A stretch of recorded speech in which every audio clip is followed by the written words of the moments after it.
Alright, so remember when I said that I was going to go ahead and talk about the, from the first video a couple of days ago when I was talking about the tune that I had on this car.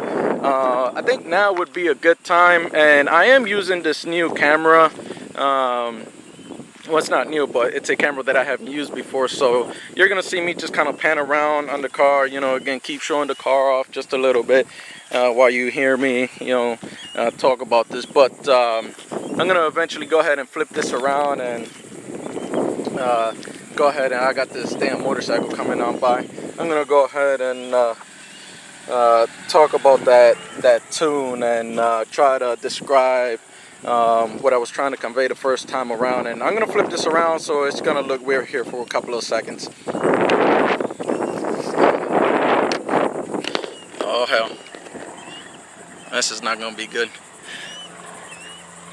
All right, so here's what happened. And it's kind of windy out, so you're gonna have to excuse me, but here's what happened. So I bought a Lund tune, or I bought a tune from Lund, and I got an N gauge. And you know, for anybody who's watching this, you know, I got nothing against Lund. I don't dislike the tune. The tune works. The tune was fine. The N gauge has some features that I really like, which is why I went into it. The problem that I have is that I did not know that the N gauge was Lund specific, and by that I mean that if I wanted to get a different tune from someone else, I would need to go to either a Lund specialty dyno or contact them directly. The problem with that is that it now locks me down to only one tuner. In my area, there's several tuners that I can go to that are reputable and that I feel could, depending on the mods, might be a little bit quicker to go ahead and provide me, you know, with a tune. And I like the availability of being able to speak to somebody face to face while they have my car and address certain things, not just go over emails. And so here's what happened. So I bought the tune. Tune was working fine, and I'm going back and forth with the tuner. I'm not even gonna name any names, but you know, the tuner was very respectable. I sent him some data logs. He sent me some things back, and basically what it came down to was that the car was showing some knock. So they had me at some VP Octanium. It's a octane booster, right? Octane boosters will, if prolonged use, will damage the CADs. It will also damage the spark plugs. They'll kind of create like that orangey, you know, haze to them, and so I am leaning on the car. Orangey, you know, residue on the spark plugs. Well, I tried it because I wanted to see. Oh shit! You know, the wind. I tried it because I wanted to see what the Octanium was going to do to the tune. So I did that, got some data logs, sent it to the tuner. The tuner replies back, hey, you know, the additive that you put in did some work because we got a little bit reduced knock, but it's still a little bit there. So you might have some false knock. False knock just basically means that you could potentially have something banging against the chassis and it's creating a false knot. So I took it to a mechanic that I've been going to for a couple of years now, even when I had the Cobra, and they noted that there was the side pipes was touching the chassis just a little bit, so they adjusted it, they tightened it down, and they addressed it. Sent some data logs back to the tuner. He said, well, you know, I think at this point it could just be some a few issues, the quality of fuel. So I tried a couple of different gas stations, sent a couple of data logs back. However, after speaking or conversing with the tuner a couple of times, the issue was still there. Now, I am OCD. When somebody tells me you could potentially have an issue, I want to address it. And yeah, I'm kind of that noise is airplanes taking off, because apparently I'm near the airport local to my area. Anyway, so when you tell me that there could be something potentially wrong, I want to fix it. I want to address it and get it fixed. Well, here's what happened. In the end, I said, you know what? I'd rather go ahead and take the car to a dyno and strap it down, have a tuner do it right then and there, because if there's any issues, they can address it on the dyno. So now we fast forward to the problem with the N-Gauge by Lund. It is locked down to them, which means I have a handheld that is basically useless because I can't take the car to anyone else. They all use, was it like SCT? You know, the SCT, I think that's done by like HP tuners or something like that. And, you know, the software is basically what I'm getting at. So now I have a handheld device that's useless to me, and in order for me to take the car to an actual dyno, I need to go ahead and buy an SAT X4 or equivalent and take it to a dyno. So my resolution to that, or one of the resolutions that I had to that, was like, okay, so I can sell the N-Gauge, and with the money that I have, you know, I'll cut my losses. I'll sell the N-Gauge, and then I'll buy a SAT X4, and then take the car to a tune. It is what it is. So when I asked if Lund would go ahead and unlock the N-Gauge, and I was very, very specific about why I wanted to do this. The reason why I wanted that the N-Gauge unlocked was so that I could be free to sell it to someone else, and then they can use it so they can tune their cars and be able to use the handheld on their car.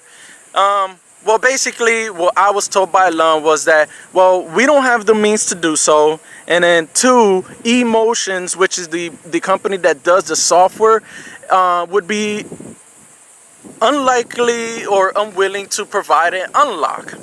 So I said, okay, Lund is not going to do this. So I contacted Emotions, and I asked them, hey, this is what happened.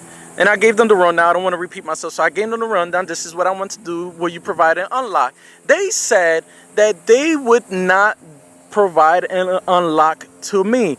However, they would provide an unlock to Lund if Lund requested it. So now I have two issues, you know, with the company Lund, because one, I asked for an unlock and you gave me an answer that was false.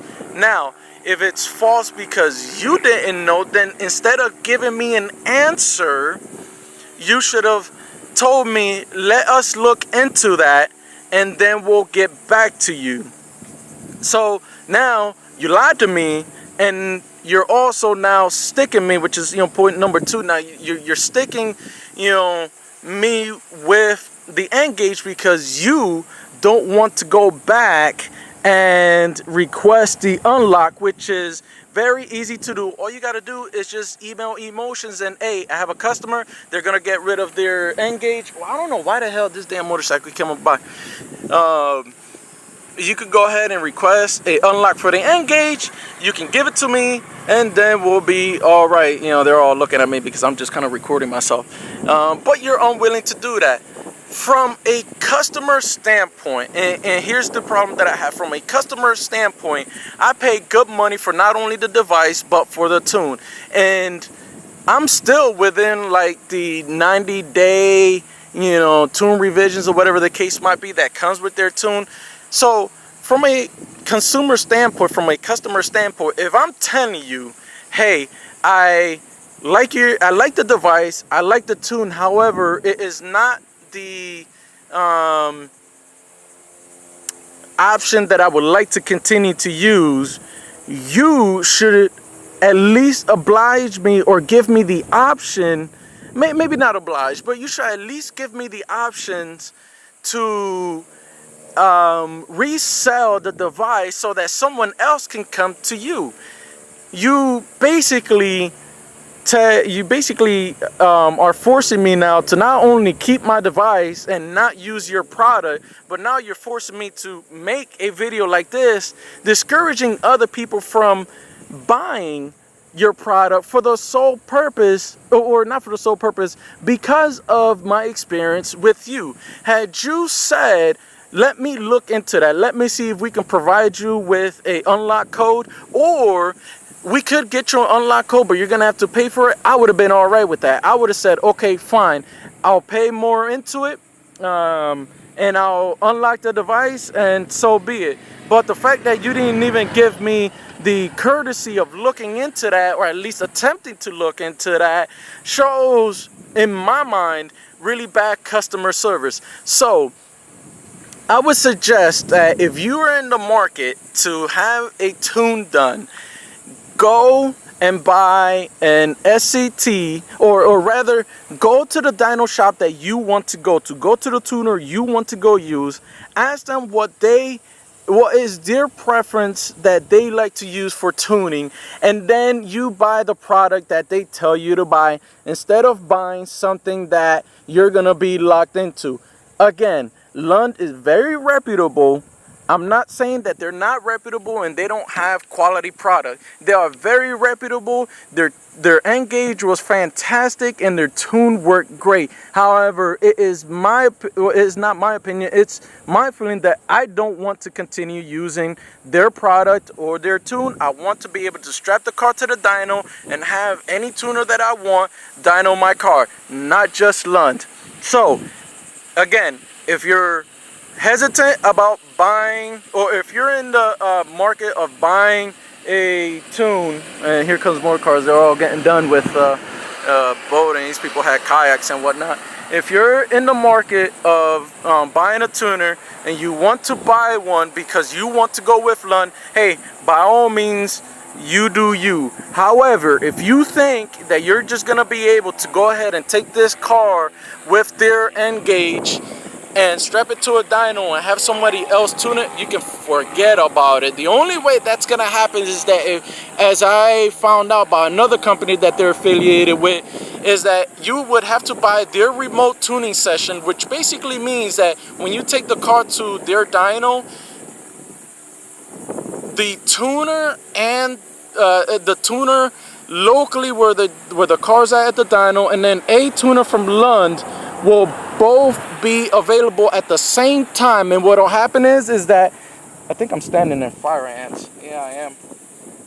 What'll basically happen is that the tuner will do some pulls on the dyno. He'll send some data logs to the tuner at Lund, and then they'll send them back. Which, again, I can do that. The dyno might have more features to help address problems, but I could do that all on my own. To send data logs and send it back to Lund, I can do that all on my own. That's not the point. The point is that I wanted to be able to use the handheld device at whatever dyno I wanted, for whatever reason I wanted, and not be locked into just one tuning company, if you will. So if you want to use Lund, by all means, use Lund. They are, I think that their end gauge is fine. I think that it's got great features, and their tune worked. The tune was fantastic. You know, don't get me wrong, I'm not talking ill about their product. Their product was not, it is not what I'm talking about. I'm only talking about the lack of options for individuals that would like to get rid of their product, but they don't want to take the time to at least attempt to provide an option for the individual when they just invested their hard-earned money into their product. So if you know Lund is going to be for you, do Lund. They're fine people. It's going to be a fine tune. But if you don't want to be locked down to a specific handheld tuner and a specific tuner, do not buy a tune and end gauge from Lund. So I'm gonna go ahead and flip this around, show you a little bit more. Damn, I really got to try and get better at this whole video thing. I'm gonna turn the camera around, show a couple of more pictures of the car, or shots of the car, and then that's gonna be it. Hold on for a second. So there she is in all her glory. I can't get enough of this car. This car is fantastic. You know, this car is fantastic. You know, sometimes it doesn't want to do what it, you know, what you would like it to do, but it's fantastic. So anyway, that's my video for today. The next video that I'm going to do is definitely going to be the Coyote versus Roadrunner. That is gonna be an interesting one. I'm gonna take the time to do some research and put a well thought out presented video, but in the meantime I got three videos that I'm going to upload. This will be the third one, and there's two in front of this one. So if you're watching this one and you haven't watched the first two, then go watch those out. One of them you may or may not understand, but don't worry about it. Just watch it. In any case, guys, have a good weekend, and thank you for watching.